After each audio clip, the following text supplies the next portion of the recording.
누가복음 2장 8절부터 11절까지에 있는 말씀입니다. 같이 읽어봅니다. 시작.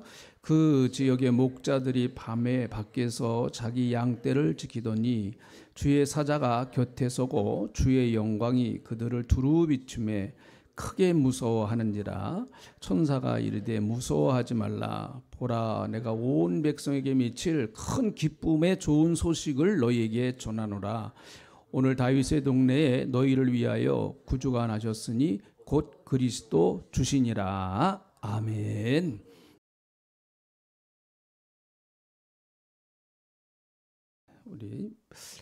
우리가 성탄을 축하해야 할 가장 큰 이유를 10절에 또 11절에 이렇게 천사가 대답을 해주고 있습니다. 성탄이 왜 그렇게 도대체 기쁘고 즐거운 날인가 하는 그 이유를, 그것에 대한 대답을 천사들이 전해주고 있죠. 10절, 11절 성탄의 가장 큰 아주 목적이죠.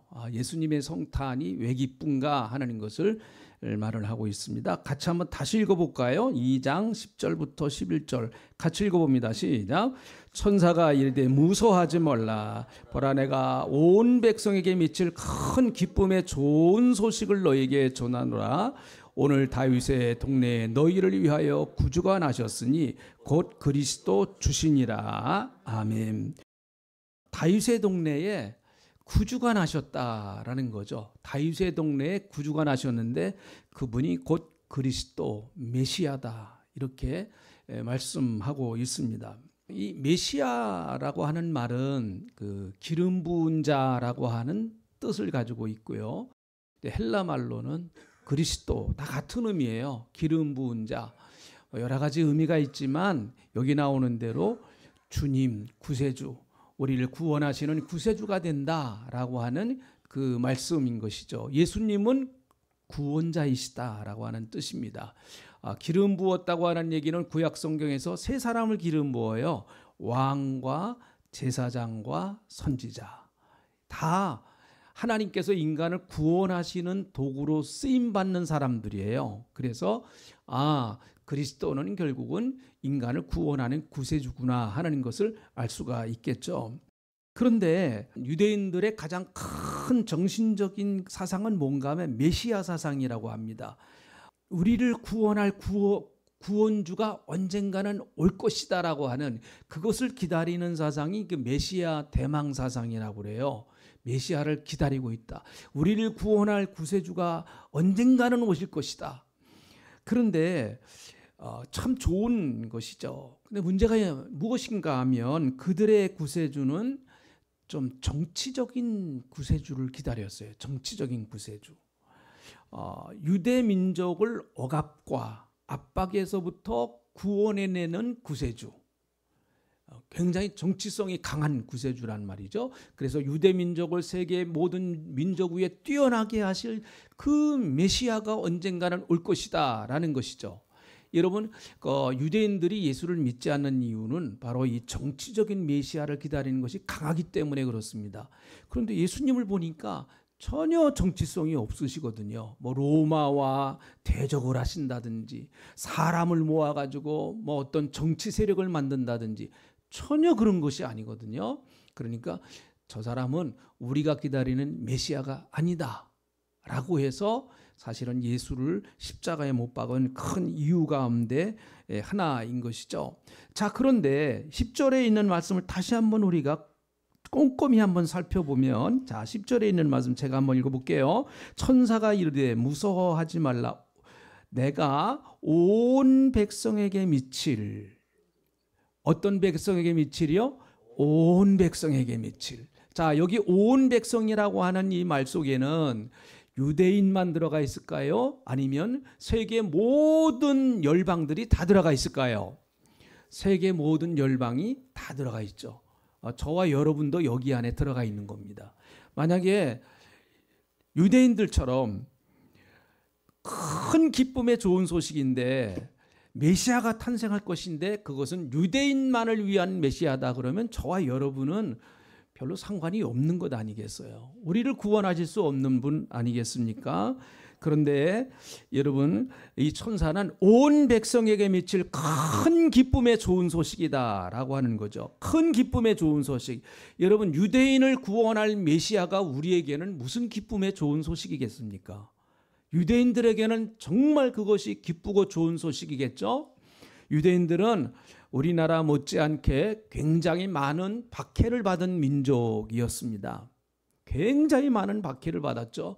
그러니까 그 박해받은 자기 민족을 구원할 큰 기쁨의 메시아, 그들에게는 놀라운 기쁨의 소식이지만 그들을 구원하는 메시아가 도대체 나와 또 우리 민족과 또 다른 나라와는 별반 상관이 없는 것 아니겠습니까?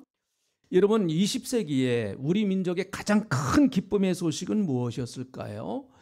8.15 해방이었습니다. 일제 36년간의 그 억압 속에서 누구도 우리나라가 해방될 것이다 라고 하는 것을 생각하지 못했던 그때, 사실 해방은 갑자기 일어난 것입니다. 물론 우리나라의 독립운동가들이 많이 애를 쓰고 수고를 했습니다. 그 독립운동 하시는 분들 얼마나 정말 만주벌판에 가서 또 중국에 그 흩어져 가지고 굉장히 많은 고생을 많이 하셨죠. 그러나 여러분, 그분들이 그 수고한 노력이 우리 민족을 구원하는 데는 너무 역부족이었습니다. 일본이라고 하는 나라가 너무 강대한 민족이었기 때문에 우리나라의 힘만 가지고 우리 스스로가 우리 민족을 해방시키는 것은 거의 아주 불가능한 일이었었단 말이죠. 그런데 여러분, 어떤 일인지 사실 우리 민족에게 1945년 8월 15일 날 갑자기 해방이라고 하는 큰 놀라운 기쁨의 소식이 전해지기 시작했습니다. 처음에는 사실은 몰랐던 사람들도 상당히 많았다고 그래요. 일본의 천황이 항복을 선언했는데 그 소식이 전국적으로 퍼지지 않았기 때문에 차마 그 소식을 잘 듣지 못했던 사람들은 나중에 가서야 안 사람들도 상당히 있었다고 합니다. 그런데 어쨌든 여러분, 얼마나 우리 민족에게는 큰 기쁨의 좋은 소식이었습니까?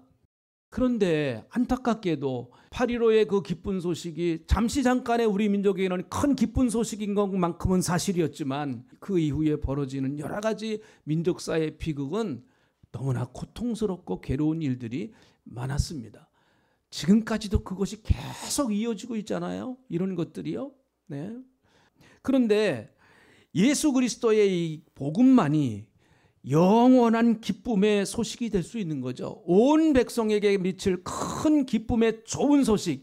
이 기쁨의 좋은 소식은 예수님이 전해주시는 이 기쁨의 소식, 예수님이 탄생하셨다라고 하는 이 기쁨의 소식은 한순간만, 잠시 잠깐, 어느 한 기간만, 내 인생은 살아가는 어떤 순간만 기쁜 소식이 아니라 내가 영원히 살아가는데 여러분, 이것보다 내 생에도 기쁜 소식은 없다라고 성경은 말씀하고 있어요. 그래서 우리는 그렇게 믿어야 됩니다. 또 성경은 그렇게 말씀하고 있습니다. 내가 내 인생을 살아가는데 가장 잘한 일, 무슨 일이라고요?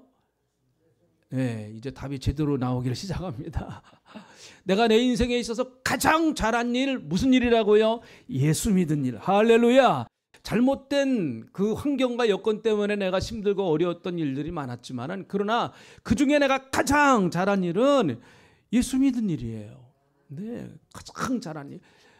가장 내 생에 있어서 기쁘고 행복한 일은 예수 믿는 일이고, 하나님의 자녀가 되어서 하나님 믿고 하나님과 함께 행복하게 살아가는 것, 물론 이 땅에서 살아가는 동안에는 아직 구원이 완성되어진 것이 아니기 때문에 여전히 많은 예수 믿으면서 어려움도 있고 예수 믿으면서 여러 가지 문제도 있고 하지만, 그러나 여러분, 우리에게는 죄 용서받고 영원한 영생을, 예수를 믿는다고 하는 그 이유 때문에 영원한 영생을 소유하게 되었어요. 여러분, 그 영생이라고 하는 말을 우리가 잘 좀 이해할 필요가 있습니다. 영생이란 말을 그냥 한자를 풀이하면 영원히 사는 거예요. 영원히 사는 겁니다. 여러분, 성경은 인간은 소멸되지 않는다라고 말합니다. 인간의 영은 절대로 소멸되지 않습니다. 다만 어디 가서 영원히 사느냐라고 하는 것이 영생이냐 사망이냐를 표시하고 있습니다. 성경이 말하는 영생은 그냥 단순히 영원히 사는 것을 말하는 것이 아니라 성경이 말하는 영생은 죄 용서받고 구원받아서 하나님의 나라에 가서 하나님과 함께 예수님과 함께 영원히 살아가는 것, 그것을 영생이라고 말하는 것이죠. 할렐루야. 성경에서 말하는 사망이라고 하는 것은 모든 것이 흔적 없이 없어지는 것이 사망이 아니에요. 죽음으로 말미암아 모든 것이 다 끝나고 없어지는 것이 사망이 아닙니다. 성경이 말하는 사망은 영원히 지옥에 가서 하나님의 생명과 끝이 나서 하나님의 생명과 영원히 단절되어서 영원히 불못에서 심판받고 저주받고 살아가는 것, 그것이 사망이다라고 성경은 말씀하고 있습니다. 그래서 지옥에 간 사람들의 최고의 소망이 뭐냐? 죽고 싶다. 죽고 싶다. 죽음이 피해 다니는 나라. 그것이 지옥이라고 그래요. 죽음이 피해 다니는 나라. 여러분, 하나님과 함께 영원한 삶을 살아가는 것, 천국을 보장받았습니다. 요한복음 14장 1절부터 3절에 있는 말씀을 같이 한번 우리 소망을 가지고 이 말씀을 한번 읽어볼까요? 예수 믿는 사람들에게 주신 영원한 기쁨의 소식 아닙니까? 요한복음 14장 1절부터 3절 같이 한번 읽어봅니다. 시작. 너희는 마음에 근심하지 말라. 하나님을 믿으니 또 나를 믿으라. 내 아버지 집에 거할 것이 많도다. 그렇지 않으면 너희에게 일렀으리라. 내가 너희를 위하여 거처를 예비하러 가노니 가서 너희를 위하여 거처를 예비하면 내가 다시 와서 너희를 내게로 영접하여 나 있는 곳에 너희도 있게 하리라. 할렐루야. 너희는 마음에 근심하지 말라. 염려하지 말라. 하나님을 믿으니 또 나를 믿으라. 하나님 믿고 사는 사람 걱정을 이길 수 있고 근심을 이길 수 있고 염려를 이길 수 있다. 그리고 하늘나라를 바라보면서 살아가는 사람, 그 하늘나라를 바라보며 예수님께서 우리를 위해서 준비해 주신 그 영원한 하나님의 나라를 사모하면서 살아가는 사람은 걱정을 이기고 근심을 이길 수 있다라고 말씀합니다. 예수님 다시 오실 때 왜 다시 오시느냐? 우리를 혼내주기 위해서 다시 오시는 거 아니에요. 우리를 맷때리기 위해서 다시 오시는 거 아닙니다. 네가 수고했다. 그래, 믿음 지키느라고 수고했어. 이제는 나 있는 곳에 가서 나와 함께 살자. 그래, 이 세상에서 슬픔도 많고 괴로움도 많았던 이 세상 네가 수고했구나. 이제 내가 너를 위해서 준비한 영원한 나라에 가서 너와 함께 나와 함께 영원히 같이 살자. 그것이 천국 아니에요? 천국이 왜 천국입니까? 그냥 단순히 먹을 것 많고, 아니죠, 신랑 되시는 우리 예수님, 나를 가장 사랑하시는 예수님, 그리고 내가 또 가장 사모했던 예수님, 그 예수님이 계시는 하나님의 나라, 그분이 오셔서 저와 여러분을 그 나라로 같이 인도해 주신대요. 내가 나 있는 곳을 너희로 있게 할 것이다. 그래서 내가 다시 올 거다.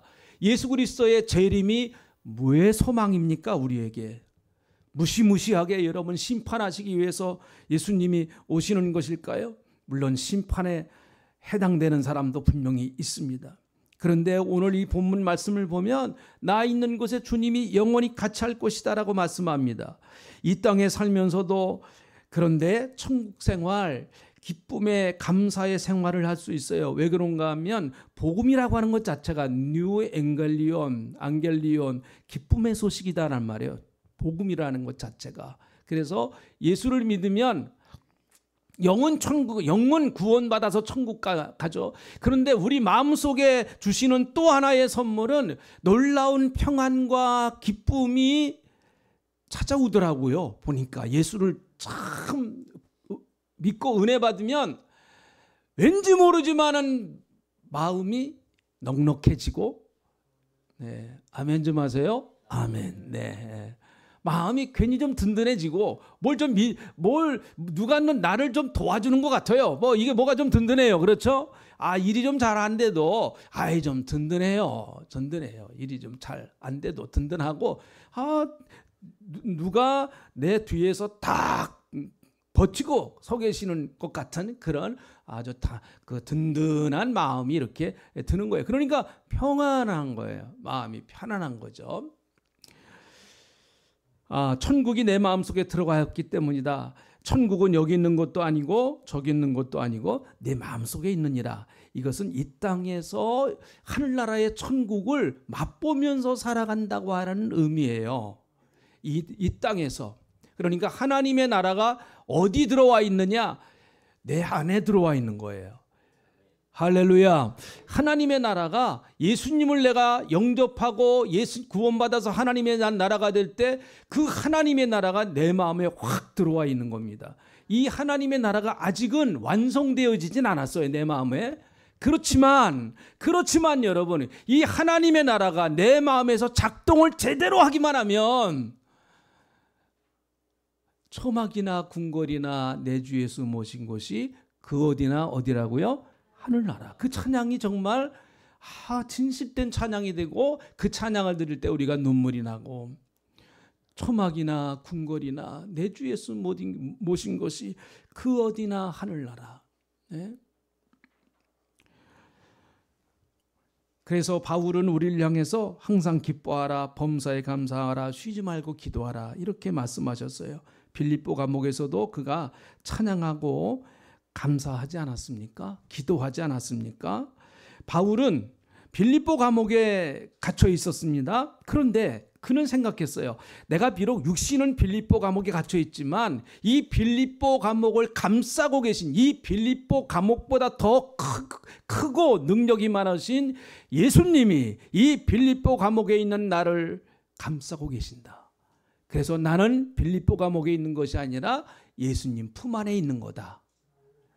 이렇게 생각을 한 거 아니겠습니까? 그래서 찬양을 하고 그래서 감사하고 그래서 기도하는 것 아니겠어요?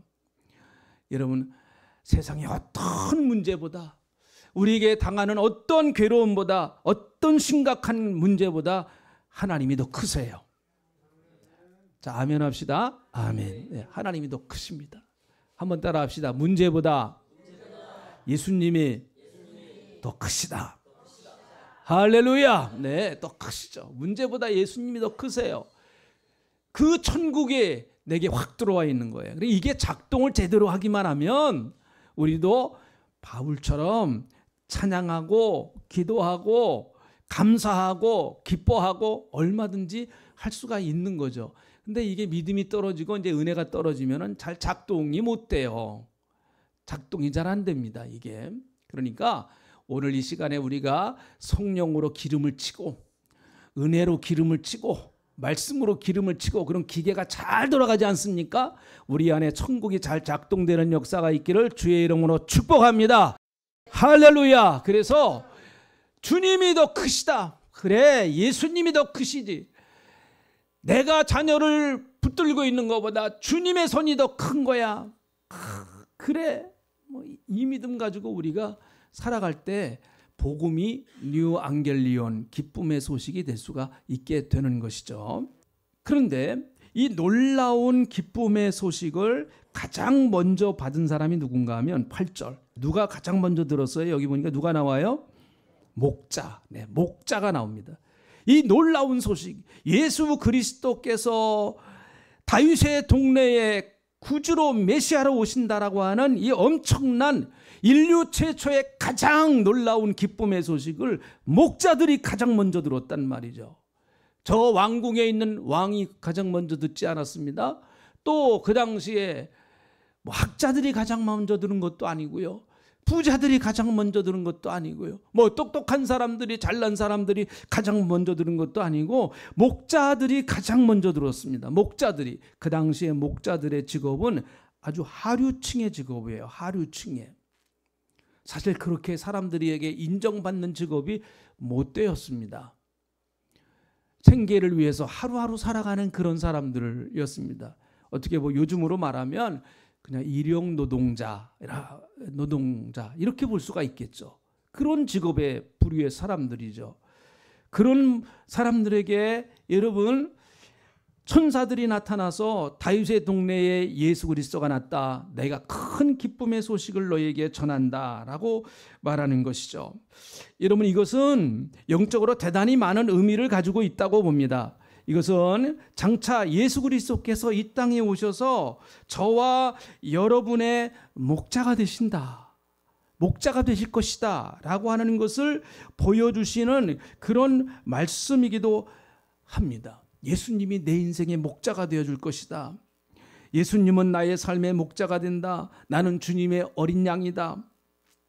여러분, 여기 보니까 이 말씀은 좀 자세히 한번 더 보세요. 8절에 있는 말씀. 목자들이 어떻게 언제 양을 지켰는가 하면, 자, 말씀을 보세요. 목자들이 언제 양을 지켰는가 하면 밤에 지켰어요. 밤에. 낮에요, 밤에요? 밤에 지켰어요. 어디서 지켰어요? 밖에서 지켰어요. 어떻게 보면 여러분, 밤에 밖에서, 팔레스타인은요, 이스라엘 나라는 그 이제 목축업을 꽤 많이 합니다. 4월 달부터 11월 달까지는 주로 양떼들을 몰고 나가서 밖에서 방목을 하고요. 그리고 또 밖에서 방목을 해서 이제 밤에도 밖에 양들이 있습니다. 그러니까 목자들이 돌아가면서 밤새도록 양을 지켜요. 목자들이 돌아가면서. 왜 그런가 하면 이리떼들이 나타나니까. 이리떼들이 나타나면 사정없이 양을 아주 물고 가버리니까 목자들은 밤새도록 밤에 밖에서 자기의 양떼를 지키는 거죠. 자, 여러분, 우리가 잘 아는 대로 양은요, 한마디로 딱 평가한다고 하면 양은 자기를 지켜낼 능력이 없어요. 자기를 지켜낼 능력이 없습니다. 근데 참 성경을 보면 이렇게 예수님과 우리와의 사이, 또 구약 성경에서도 마찬가지예요. 하나님과 우리와의 관계, 여러 가지로 이제 비유로 설명했는데 그 가운데 하나님은 목자시고 우리는 양이다. 구약 성경에도 나와요. 그 대표적인 게 이제 다윗의 고백이죠. 여호와는 나의 뭐라고요? 목자시니. 그 다윗의 시편 23편이잖아요. 또 이런 신약에서도 마찬가지입니다. 나중에도 찾아보겠습니다만은 요한복음 10장에서 예수님은 나는 선한 목자다 그렇게 말씀하세요. 자, 그러면 비유를 한번 좀 생각해 보면 목자는 예수님이시고 양은 누구일까요? 네, 양은 누구요? 네, 우리. 그런데 양은 스스로 자기 자신을 지킬 능력이 없어요. 그래서 교회에서 목양을 한다 그러잖아요. 목양을 한다. 네. 그 의미가 있어요. 그러니까 큰 목자는 예수님이시지만 큰 목자장 되시는 예수님께서 각 지역에 흩어져 있는 작은 목장에 목자를 세웠다. 그렇게 말씀하시죠. 그러니까 하나님은 온 세상에 많은 교회를 세우시고 목자를 세워서 양들을 이끌어 가시는 거예요. 참 제가 이번에 이 말씀을 준비하면서 새삼 감사했던 게, 늘 뭐 이 말씀 많이 보고 우리가 많이 들었습니다만 새삼 감사한 게, 야, 참 성도님들을 양으로 비유한 게 너무 감사하다. 만약에 성도님들을 사자로 비유했다 그러면 이건 뭐 어떻게 됐을까? 이거는 그냥 맨날 싸워야 되잖아요. 잡아먹히지 않으려고 그냥 목자가 맨날 싸워야 되잖아요. 양으로 비유해서 저도 양이죠. 하나님 앞에서는 다 양이죠. 우리 다 같은 양 아닙니까? 너무 감사해요. 양은 스스로 지킬 능력이, 방어 능력도 없고 공격 능력도 없어요. 이 양은요. 스스로 자체적으로 살아갈 수 있는 능력이 별로 없는 게 사실은 양이란 말이죠. 그래서 반드시 양은 목자가 있어야 됩니다. 근데 양이 부족한 것은, 양이 부족해도 괜찮아요. 양이 뭐 약해도 괜찮고, 양이 비실비실해도 괜찮고, 양이 뭐 연약해도 괜찮고. 왜 괜찮으냐? 목자만 있으면 괜찮아요. 목자. 그리고 그 목자 중에서도 선한 목자만 있으면 괜찮아요. 한번 따라 하시죠. 선한 목자.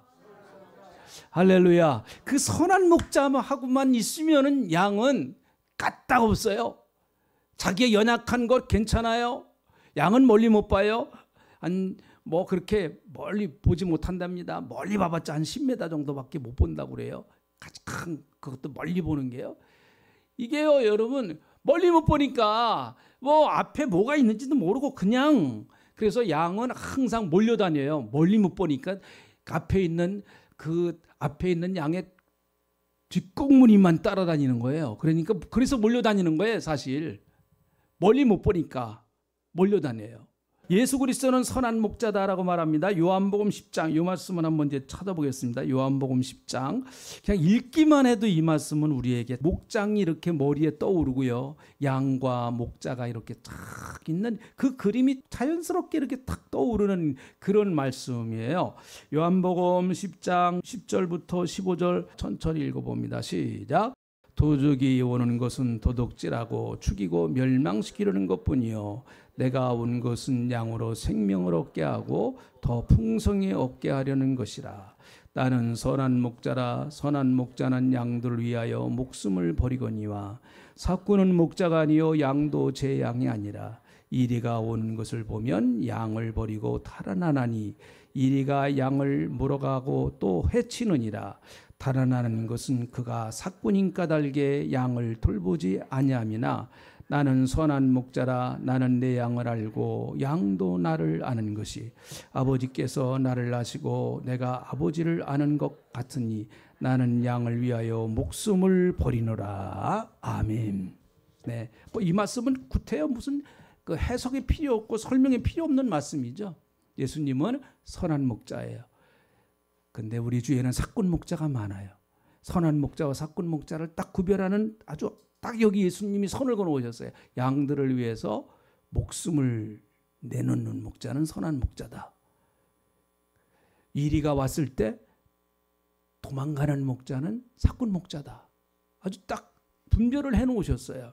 그래서 목자와 양은 함께 살고 함께 죽는 거예요. 어떻게 하고 어떻게 한다고요? 자신이 없으신가 봐. 다시 한번 확신을 가지고 시작. 함께 살고 함께 죽는다. 네. 그게 예수님과 우리와의 관계인 것이죠.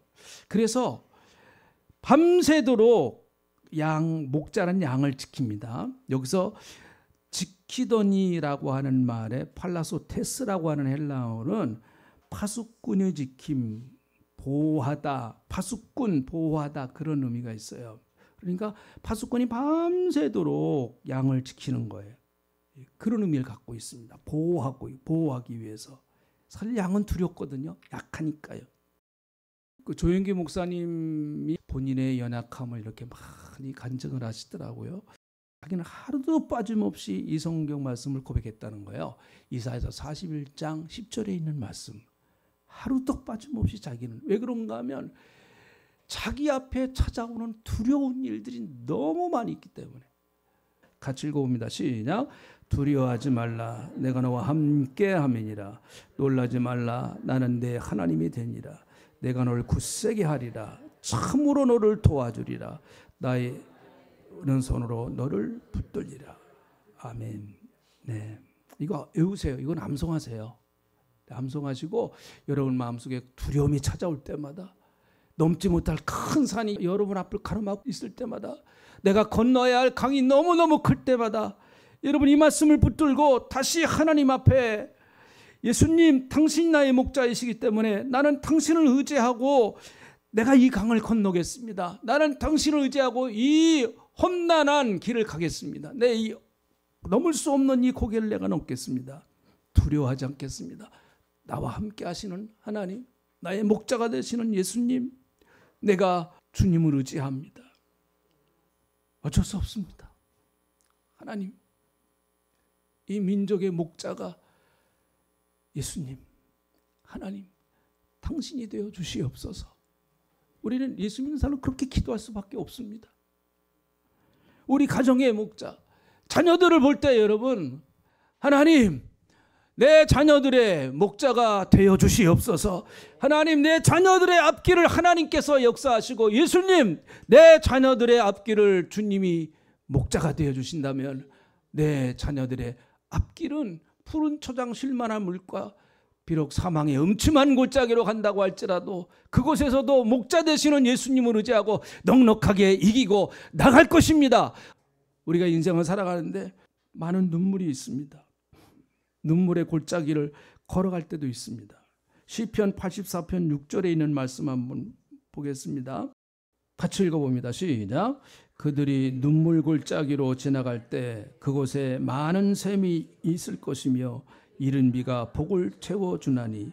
그들이 눈물 골짜기로 지나갈 때, 여러분, 눈물 골짜기로 지나갈 때 목자 되시는 예수님 붙드시기 바랍니다. 할렐루야. 그분이 여러분의 눈물을 닦아 주실 것입니다. 내 인생의 목자가 되어 주시기를 원합니다. 주님 여태까지 내가 내 인생의 목자였었다고 하면 오늘 내 인생의 목자를 바꾸게 하여 주시옵소서. 예수 그리스도가 내 인생의 목자가 되게 하여 주시기를 원합니다. 우리 가정의 목자가 주님, 예수님이 되게 해 주시기를 원합니다.